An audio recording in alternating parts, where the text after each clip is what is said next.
Welcome to bird media. నేను వైష్ణవి. తెలంగాణ రాజకీయ క్షేత్రంలో అసలైన సమరానికి తెరలిస్తోంది. అసెంబ్లీ కోటను కొల్లగొట్టి పార్లమెంటు పోరులో సత్తా చాటింది కాంగ్రెస్. ఇప్పుడు తన విజయ రథాన్ని భాగ్యనగరం వైపు కూడా మళ్లించింది. అయితే మునుపెన్నడూ లేని విధంగా హైదరాబాద్, మల్కజ్గిరి, సైబరాబాద్ మున్సిపల్ కార్పొరేషన్లను క్లీన్ స్వీప్ చేయటమే లక్ష్యంగా పీసీసీ పక్కా స్కెచ్ చేసింది. అయితే దీనికి హస్తం పార్టీ పెట్టిన పేరు ఆపరేషన్ 300. అయితే గ్రేటర్పై కాంగ్రెస్ గురి రాష్ట్రంలో అధికారం చేపట్టిన తర్వాత కాంగ్రెస్ ఎదుర్కోబోతున్న అత్యంత క్లిష్టమైన పరీక్ష అయితే ఇదే చెప్పొచ్చు. మరి గత 10 ఏళ్ల నగరంలో కాంగ్రెస్ ఉనికి ప్రశ్నార్థకరంగా మారింది.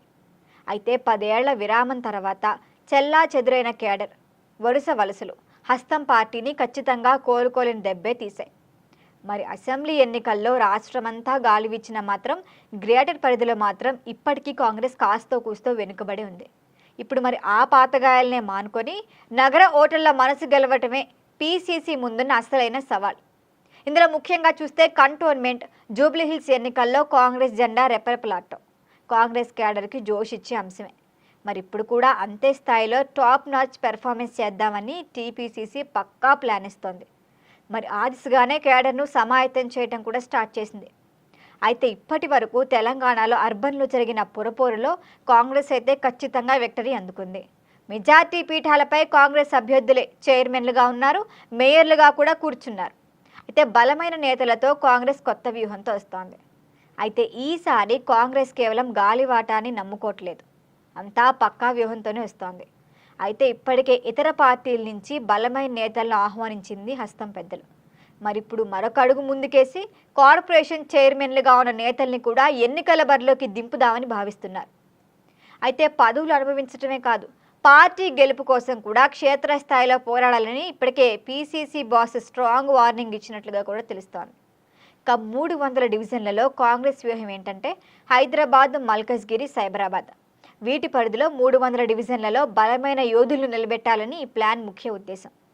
ఎన్ఎస్యుఐ యూత్ కాంగ్రెస్లోని యువరక్తానికి పెద్దపీట వేయబోతున్నారు.